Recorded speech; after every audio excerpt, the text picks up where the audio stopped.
Good afternoon, YouTube. I wanted to come on here again. I've been thinking about it for the past couple days, but I just needed a few days to recharge. I work full time, so I'm still transitioning into putting more time on the videos with YouTube. Obviously, the full-time job does take up a lot of my energy, so I do need a couple days to recharge at times, but since the job has been draining me so much, I realized that I need to stop putting so much energy into this job and corporations and start putting more time into my passions, which includes just getting what I feel needs to be heard out into the world, even when I'm a little scared of being seen and a little scared of being monitored and judged, because I am a recovering people pleaser and I do care about what people think about me as much as I can say I don't care about what people think of me. At the end of the day, I do want to be liked, and not viewed in a negative light, but I've also had to really overcome this in a lot of ways and be okay with not being liked and being viewed in a negative light, because sometimes, no matter how good and caring you are of a person you are, it will always get filtered through the minds of others. And sometimes the filters that they have in their brain from trauma or just having multiple negative experiences may filter you or view you as a negative person when that's not your intentions at all. And I've struggled with this myself, so I can't judge other people for the way they interpret other people. So it's just something that I've learned to live with, even though, recovering from people pleasing has been extremely hard. I realize just being myself and not being afraid to say what I think, it goes a long way. And I want to encourage others to just be their most authentic selves as well, because we are living in a world that is extremely judgmental and extremely competitive, and people are constantly comparing themselves to others, and it's not great because comparison is a thief of joy. But unfortunately, that's just the world we live in. It's very competitive, and everyone is kind of in a survival, lack of abundance mindset, so it just happens. And all we can do is be good and kind to each other and pray for others, even when we don't consider them our friend or someone we love. It's important to pray for your enemies and love your enemies. My last video ended off, and it got cut off because I was kind of getting into a deeper subject, and I was at a local park, and I guess I just didn't want to go too deep because someone was walking by, and I didn't know if it was going to be a little inappropriate with, the setting I was in. Even though I should not have cared and continued on, I did end the video. I could have probably just paused it, but I'm still getting used to how to, record videos of my pep talks. So the video ended on me talking about how there is a huge difference between a drug addict who uses drugs because they're in so much pain and deep suffering that they need to numb themselves out, between someone who uses drugs because they are wicked and evil and have made multiple excessive poor choices in their lives, so they need to use drugs to distract themselves from feeling like they're a bad person, even though they should be feeling like, okay, some conviction, like, okay, that was wrong of me. That was wrong of me. I can be a not very nice person sometimes. And instead of doing that, some people just use drugs to hide those feelings, because if they are a narcissist or psychopathic or sociopathic person, it's very difficult for them to reflect on all the wrong and pain and suffering they've caused others. Ultimately, they will avoid accountability. And they will do this to great extreme. They will go to great extreme lengths to avoid accountability. And I say we need to pray for our enemies, because if you really think about it, if you really think about how it more deeply, it's actually very sad that these psychopaths and narcissists, although it's very difficult to feel sorry for them at times, and I ultimately side with victims who have gone through abuse. Of course, I stand on the victim side. You have to kind of feel sorry for someone that they are so set in their narcissistic tendencies and psychopathic ways that they can't even look at themselves and deal with the accountability and the pain that they've caused others. They rather just live in a fantasy world and pretend like they are a good person or a special person, when the reality is far from that. A good person will look themselves in the mirror and say, okay, well, that was pretty crappy of me. That was shitty of me. I should have been nicer to them. And they will apologize to the person that they've hurt. And they will say something like, I hope I can make it up to you. And even if you want nothing to do with me, I just want to say I'm sorry. Because that is what integrity is all about. So I just wanted to get this message out there, because I realized the video got a little cut off last time. And although I think ultimately I got what I wanted to needed to say out with my last video, I wanted to elaborate on it a little more. Another thing I wanted to discuss is how... Oof, it's a little hot in here. Open the window. Another thing I wanted to elaborate a little more on is how just because you and another person may have similar music tastes and you may think that you have a lot in common with this person, you need to be careful with that, because you could be into the same type of music as someone and they will completely interpret the song in a completely different way than you.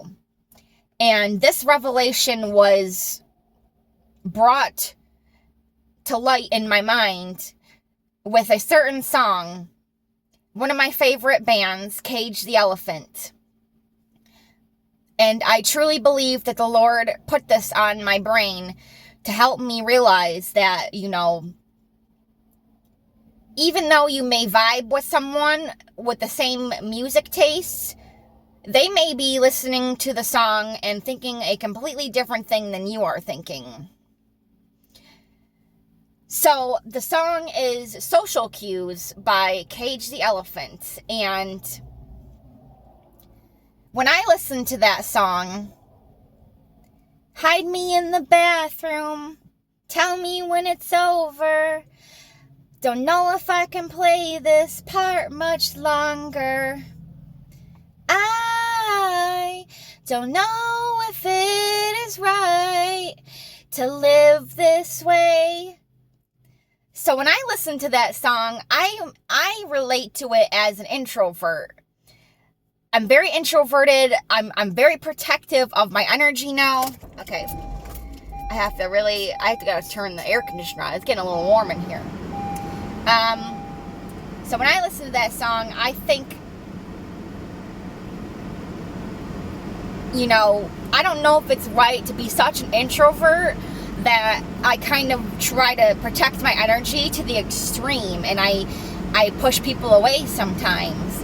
But the Lord put it on my heart that a psychopathic person or someone with narcissistic tendencies could be listening to that same song and be thinking something completely different, because they use and abuse people and are basically a parasite to people at times to get a leg up in life. And so they want to mask themselves and hide from accountability, and they know deep down that they're not living right. They know,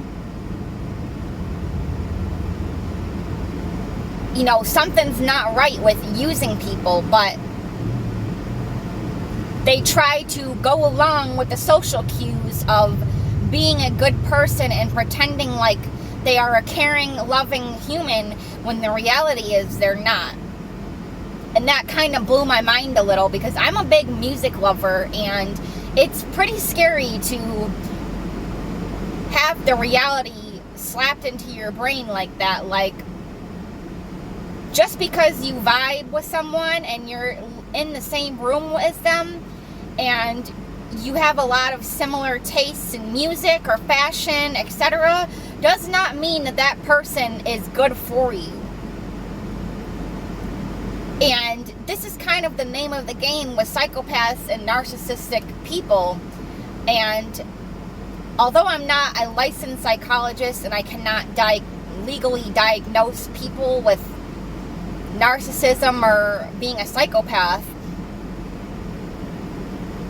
you have to be careful, because there are people with severe character flaws and they lack integrity so much that they will hurt people, and they will do whatever they need to do to have a better life, and they don't really receive any conviction from the Lord, or they've just chose to ignore the conviction from the Lord of treating people how they want to be treated, which is the golden rule in life.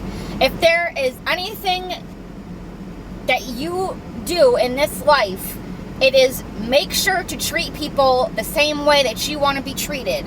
And I know this can be extremely difficult at times when you are dealing with difficult, psychopathic, narcissistic, user, abuser type of people. Obviously, you have to take strong consideration and take precautions with certain individuals and set boundaries, because you can be treating them good and they won't do the same for you. So all you can do is try to lead them or inspire them to walk a better path by being a good person to them, but that doesn't mean being a complete doormat, because if there's a pattern of not treating you nicely and being abusive and treating you like you're worthless, then obviously you can't keep treating that person good all the time. You can be firm and kind, but don't be overly kind with people who have shown you time and time again that they are going to do what they need to do to get one over on you, and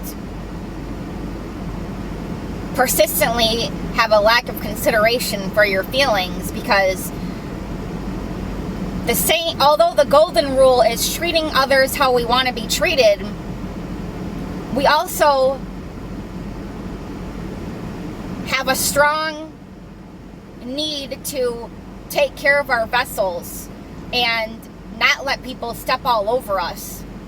Because if you are going to continue being a good person and sharing your gifts and kindness with the world, you need to treat your vessel nicely. Because if you are overly nice to users and abusers, then you are going to have a lot of resentment, and you don't want to live like that. So it's very important to have balance with everything you are doing, and how you are treating people and how you are allowing people to treat you. And sometimes we need to teach people how to treat us, because sometimes the more kind and loving you are, the more they feel that they can extract from you.